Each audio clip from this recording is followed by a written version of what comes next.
Olá pessoal, sejam mais uma vez bem-vindos à aula de Direito Penal Parte Geral 1. Nós vamos dar continuidade aqui nos princípios basilares do direito. Perfeito? Papel e caneta na mão e vamos estudar.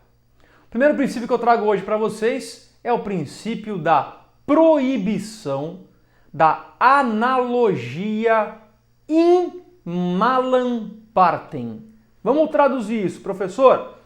Eu não posso utilizar analogia para o mal, para prejudicar. Proibidos a analogia. Analogia, pegar um caso aqui que é semelhante a esse e aplicar ali. Eu não posso utilizar o princípio da proibição da analogia in malam partem. Só é admitido no direito penal brasileiro a analogia in bonam partem. Se for para te ajudar, eu uso a analogia. Se for para te prejudicar, eu não posso. Então esse princípio coloca que a lei penal só poderá ser interpretada em benefício do réu. Qualquer dúvida que se tiver, deve sempre buscar em benefício do réu. Portanto, nesse aspecto, existirão lacunas, omissões, brechas na lei penal, situações não previstas, e assim só poderá ser utilizada a analogia se for para beneficiar o acusado. Nunca pegar um caso semelhante e utilizar para prejudicar aquele agente ali. Perfeito? Proibição da analogia em malam partem. Primeiro princípio de hoje. O segundo princípio de hoje é o princípio da adequação social. Anota aí, princípio da adequação social. Escreve o seguinte, vai lá, abre aspas. Não se pode castigar aquilo que a sociedade considera correto, fecha aspas. Não se pode castigar aquilo que a sociedade considera correto. Condutas que são aceitas pela sociedade que não ofendam a Constituição, sejam pelos costumes, folclore ou cultura, passaram a ser excluídas da esfera penal. Ainda que determinadas condutas se enquadrem em algum crime previsto, não será considerada criminosa, uma vez que está amparada pela aceitação social. Aqui eu tenho que fazer um comparativo, uma explicação a mais para vocês. O princípio da adequação social rege o nosso legislador. Se houver a necessidade de se adequar à sociedade, há uma necessidade de adequação social. Seja criando uma norma ou tirando uma norma do ar, o legislador faz isso. A sociedade, por muitas vezes, vai aceitar determinadas situações, mas o nosso legislador não vai se movimentar. E se continuar previsto em lei, é crime, porque não há crime sem lei anterior que defina, nem pena sem prévia cominação legal. E se está previsto em lei, é crime. Eu estou falando disso para você poder entender o seguinte. Na sua cidade, existe casa de prostituição? Sim, professor, existe várias. Na sua casa, sabe me dizer se a casa de prostituição possui alvará da prefeitura para funcionamento? Existe, possui. Possui alvará do corpo de bombeiros, alvará sanitário? Possui. Emite nota fiscal e paga impostos? Pode emitir e pode pagar. Mas então, peraí, então a sociedade aceitou? A sociedade pode até ter aceitado, mas o legislador ainda não tirou do Código Penal. Manter casa de prostituição ainda é crime no Código Penal. Então, perceberam onde é que eu quero chegar? Embora a sociedade tenha admitido a casa do baixo meretrício, a casa da luz vermelha, a casa de prostituição, não houve alteração legislativa. Justamente a ideia do princípio da adequação social é haver essa dança das cadeiras, esse ajuste quando necessário, mas tem que haver alteração na legislação. Tá bom? Segundo princípio, então, da adequação social. Terceiro princípio é o princípio, anota aí, princípio da lesividade ou ofensividade. Lesividade ou ofensividade, tá? Exige que todo fato praticado ocorra uma lesão ou um perigo de lesão a um bem jurídico, tá? Aí eu até coloquei assim na doutrina, está escrito assim, ó. O aspecto valorativo da norma determina que só existe crime quando há ofensa concreta a esse bem jurídico. Daí se conclui que o crime exige sempre um desvalor da tua conduta, tá? Assim como um desvalor no nível que irá afetar concretamente determinado bem jurídico. Sem ambos os desvalores, não há crime, nem o desvalor da conduta, nem o desvalor do nível que vai afetar aquele bem jurídico.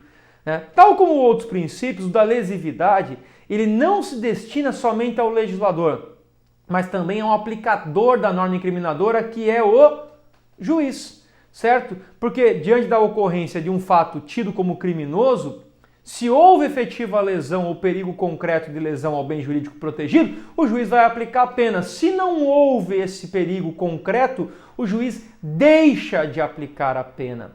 Perceberam? Então aqui o que eu quero que vocês entendam é o seguinte, o que é o princípio da lesividade ou da ofensividade? Há necessidade, eu vou voltar, por exemplo, da aula anterior, do puxar o fio do cabelo.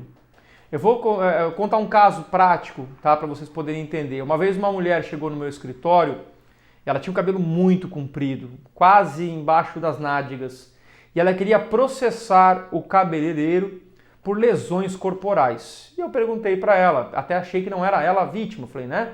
Mas o que houve? Não, o cabeleireiro cortou demais o meu cabelo. Na hora eu achei estranho, o cabelo dela era muito comprido. Falei, olha, dona fulana, o crime de lesão corporal é sim ofender a integridade física ou corporal, a saúde de outrem, engloba o cabelo também. Mas eu acho que o seu caso é mais de cunho ético-religioso do que ofensa à integridade física. Se num ato de espirrar, o cabeleireiro tivesse passado a máquina, né, um talho no seu cabelo, a ponto de a senhora ter que raspar o cabelo, nós teríamos uma lesão corporal. Mas do jeito que a senhora está me narrando, não vejo ofensa, princípio da ofensividade, não vejo lesão, princípio da lesividade, ao bem jurídico, integridade física, corporal, à saúde de outrem. Um toquezinho com alfinete em você, uma beliscadinha de brincadeira, não ofende a integridade física. Então, o princípio da lesividade ou da ofensividade espera que realmente a atuação tenha um desvalor, eu não concordo com a atuação, mas a atuação desvalorizada venha a ofender ou colocar em risco o bem jurídico protegido de mim. Se a atuação ou o meu bem jurídico sequer foram colocados em risco, não há de se falar em crime naquele caso prático, tá? Passamos para o próximo princípio, princípio da insignificância, anota lá. Insignificância ou bagatela. Princípio da insignificância ou da bagatela. Esse princípio diz o seguinte, é um princípio de política jurídica. Eu vou narrar a doutrina e depois vou dar um caso prático para vocês. É um princípio de política jurídica, podendo o juiz aplicar ou não, mas que tem sua relevância quando se confronta com a necessidade de lesividade, de ofensividade do bem jurídico, que nós falamos agora há pouco, tá? Regra geral, pessoal, tomem nota disso que eu vou dizer para vocês. Antigamente, o princípio da insignificância levava em consideração apenas dois valores. O valor da coisa que foi furtada, ou que foi atingida, e o valor da coisa para a vítima, tá? Só se levava esses dois valores. Por exemplo, um pacote de café de uma grande rede de supermercados. R$10 para um supermercado gigantesco, insignificante. Valor do café para o mercado. Perceberam? Isso é algo que pode se transformar em insignificância. Uma bicicleta que valia R$50, de tão velhinha, para um ajudante de pedreiro que pedalava mais de 20 km para ir para o seu trabalho. A bicicleta pode valer pouco, mas o pedreiro dependia dessa bicicleta. O valor já não era mais o mesmo. Tá vendo? Então ele só levava em consideração isso, o valor da coisa e valor da coisa para a pessoa. Mas com o passar do tempo, eles incrementaram um terceiro elemento no princípio da insignificância, que eu já vou falar para vocês. Primeiro nós vamos passar para o próximo princípio da aula de hoje, para que daí eu retorne ao princípio da insignificância e fique claro para vocês entenderem. Nosso próximo princípio, anota lá, é o princípio da culpabilidade. Culpabilidade, tá? Eu quero que vocês já de plano anotem do lado assim, ó. Culpabilidade é diferente de culpa. Culpabilidade, 2 risquinhos com aquele risco no meio, diferente de culpa, tá? Dolo e culpa. Vamos explicar o que significa isso. Dolo, D-O-L-O, dolo, é quando eu tenho vontade livre e consciente de praticar uma conduta. Dolo é vontade livre e consciente de praticar a conduta. Culpa é quando eu pratico a conduta por negligência, imprudência ou imperícia. Culpa, quando eu pratico a conduta por negligência, imprudência ou imperícia. Em outras palavras, quando eu pratico a conduta com falta de cuidado, com falta de atenção, sem o devido cuidado. Agora vamos para a culpabilidade. Anota lá o que é culpabilidade. Culpabilidade é grau de reprovação da sua conduta. Grau de discernimento e reprovação da sua conduta. A doutrina diz assim: é um juízo de reprovabilidade elaborado pelo juiz, ao analisar o caso concreto e verificar se aquela pessoa, ao ser punida, preenche os seguintes requisitos. Ser imputável, né? Ou seja, poderia, né, ter. Ou seja, o que significa ser imputável? Ter capacidade de entender, tá, o que está fazendo. Ter agido de maneira, né? Se ele poderia ter agido de maneira diferente. Eu poderia esperar de você uma outra conduta, certo? E se você tinha condições de alcançar o conhecimento de que aquilo que estava fazendo era ilícito. Então, ó, culpabilidade é o grau de discernimento, é o grau de reprovação. Beleza, vamos avaliar se você tem capacidade de discernir, é imputável, se você poderia ter feito de outra maneira e se você teria condições de entender que aquilo era crime. Vou dar 2 exemplos para você entender o grau de culpabilidade. Furtar um pacote de pão e um pote de manteiga de um mercado é furto. Furtar uma caixa de cigarro, pacote de cigarro e 1 litro de uísque do mesmo mercado é furto. Qual será que tem o grau de culpabilidade maior? O cara que furtou o uísque e o cigarro tem um grau de culpabilidade, de discernimento e de reprovação da sua conduta maior do que aquele que furtou o pão e a manteiga. Estuprar uma vítima numa rua escura, sem nenhuma iluminação, sem ninguém por perto, é estupro. Estuprar um filho, uma filha dentro de casa todo santo dia, é estupro.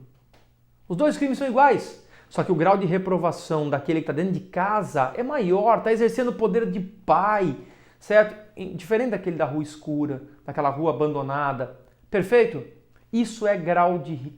significa culpabilidade. Então, para fechar nossa aula, retomando o conceito de insignificância, antigamente era apenas o valor do bem e o valor do bem para a pessoa, agora não é mais. E sabe por quê? Agora nós temos um terceiro elemento. Além de saber o valor do bem para a pessoa, eu ainda tenho o grau de culpabilidade. E aí vou explicar para vocês como é que vai funcionar na prática. Furtar R$20 de uma pessoa que tem um automóvel é muito ou pouco? Ah, professor, eu acho que é pouco. Quem furtou R$20 de uma pessoa que tinha um automóvel foi um atendente do SAMU, enquanto que a vítima estava presa nas ferragens, ele tirou da carteira da vítima R$20. R$20 é pouco, certo? Parece ser pouco até para a vítima, mas olha o grau de culpabilidade, de reprovação desse paramédico, desse enfermeiro, não sei qual é a função dele. Furtar um par de meias e uma cueca, muito ou pouco? Depende do preço da cueca, da meia. Não, professor, é simples. Então é pouco. Pois é, mas quem furtou a meia e a cueca foi um maquiador de uma funerária. Ele furtou do defunto, o filho percebeu, ao fazer o carinho no pai morto ali, no velório percebeu. Vocês perceberam? O valor era pequeno até para a pessoa, porém o grau de culpabilidade era enorme.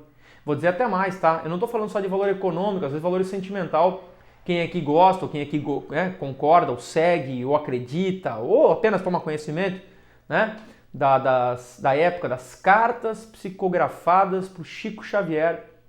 Uma carta dessa para uma mãe, onde ele relata situações de um filho falecido, para essa mãe, vale mais que a casa, o carro, vale mais que qualquer coisa.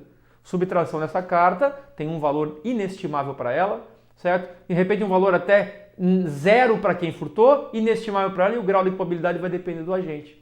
E vou dizer mais para vocês, para daí encerrar nossa aula. Quanto maior a minha possibilidade de estudo, maior meu grau de reprovação e meu grau de discernimento. Quanto mais eu estudo, mais minha reprovabilidade aumenta.